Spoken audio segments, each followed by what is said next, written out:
Assalamualaikum warahmatullahi wabarakatuh. Pada kesempatan kali ini, saya akan menjelaskan mengenai Project Management Body of Knowledge atau PMBOK.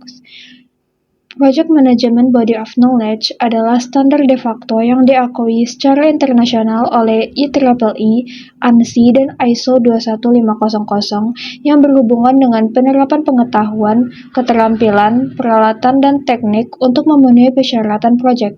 PMBOK merupakan suatu standar yang dibentuk oleh Project Management Institute atau PMI dengan tujuan agar dokumen itu menjadi acuan utama dalam pelaksanaan proyek.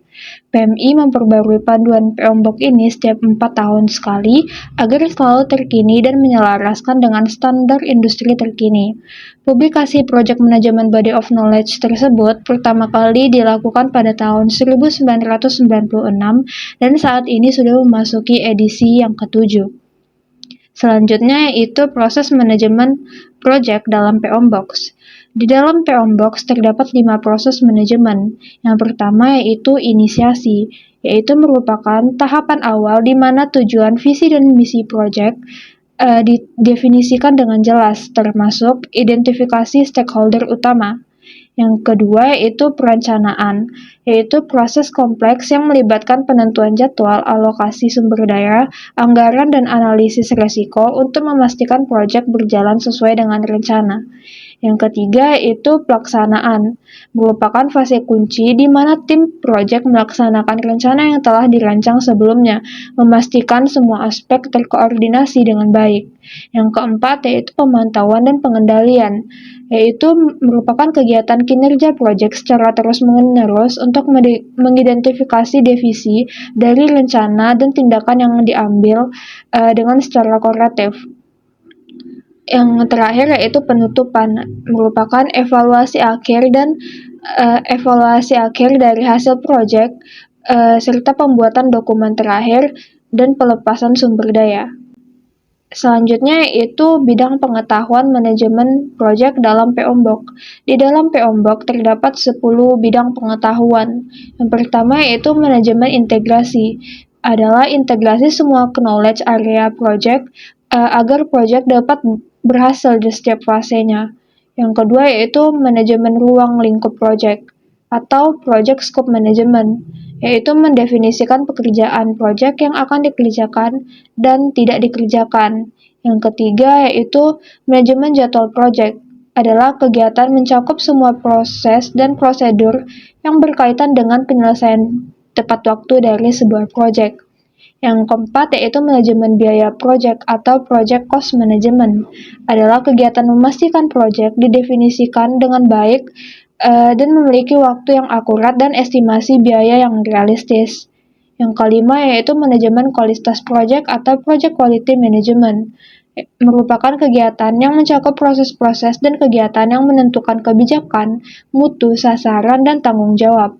Yang keenam yaitu manajemen SDM Project atau Project Human Research Management, merupakan proses mengorganisasikan dan mengelola untuk menempatkan orang-orang yang terlibat dalam proyek, sehingga orang tersebut dapat dimanfaatkan potensinya kepada proyek secara efektif dan efisien.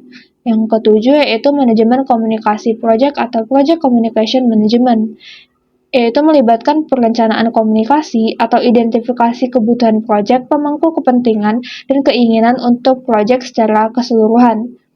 Kedelapan yaitu manajemen risiko proyek atau project risk management, merupakan suatu pendekatan terstruktur dalam mengelola ketidakpastian yang berkaitan dengan ancaman dalam suatu proyek.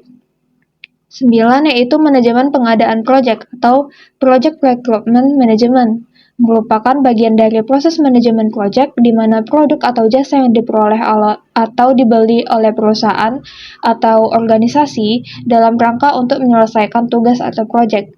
Yang terakhir yaitu manajemen stakeholder atau project stakeholder management, merupakan kegiatan identifikasi pihak-pihak yang terlibat dalam proyek tersebut.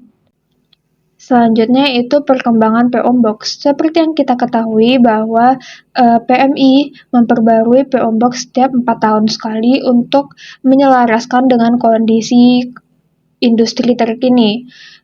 Edisi pertama PMBOK yaitu pada tahun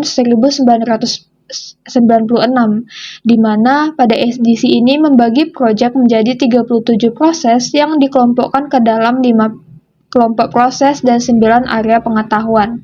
Lalu pada PO Book edisi kedua yaitu pada tahun 2000. Edisi kedua ini adalah versi revisi dari PO Box versi pertama yang diterbitkan pada tahun 2000. PO Box edisi kedua memiliki 39 proses yang dikelompokkan ke dalam 5 kelompok proses dan 9 area manajemen pengetahuan yang sama dengan versi pertama. Yang ketiga yaitu PO Box edisi ketiga. Edisi ketiga PO Box ini diterbitkan pada tahun 2004 dan mengubah urutan beberapa area pengetahuan untuk mencerminkan alur logis dan proses manajemen proyek. Edisi ini juga menambahkan beberapa proses baru. Dengan demikian, PO Box edisi ketiga ini memiliki 44 proses yang dikelompokkan ke dalam 5 proses dan 9 area pengetahuan yang sama dengan edisi yang kedua. Selanjutnya yaitu PO Box edisi keempat. Edisi keempat ini diterbitkan pada tahun 2008 dengan mengurangi jumlah proses dari 44 menjadi 42 dengan menggabungkan beberapa proses yang berhubungan. Misalnya proses develop preliminary, scope statement, dan scope planning digabungkan menjadi collect recruitment, dan proses manage stakeholder digabung menjadi identify stakeholder. Selanjutnya yaitu PO Box edisi kelima.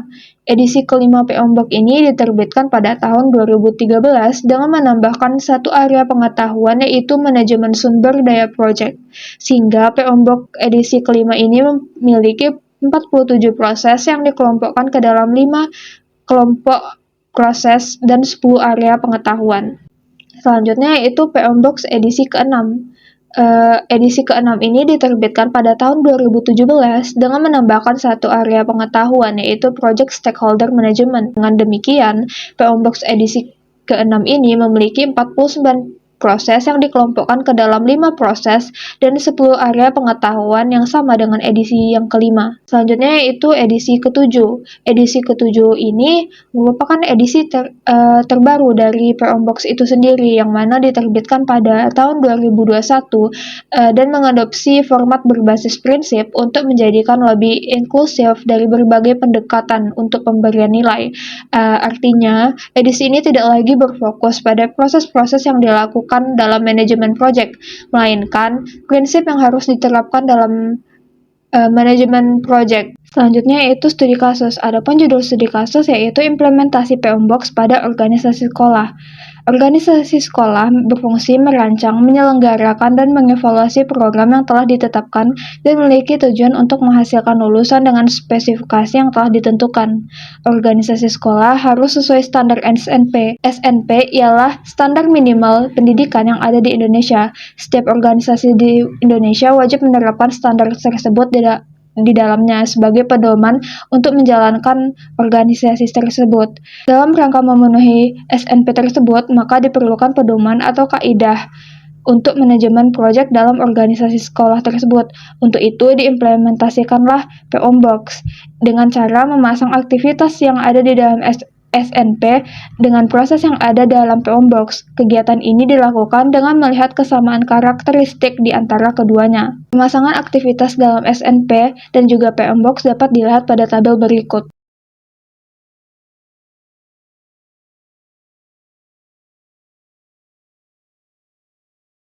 Setelah dilakukan implementasi PO Box, hasilnya diketahui bahwa dari 40 aktivitas standar nasional pendidikan pada organisasi sekolah telah terpenuh terhadap 49 aktivitas PO Box. Kelemahan utama dari SNP ialah tidak adanya standar yang mengatur penanganan risiko.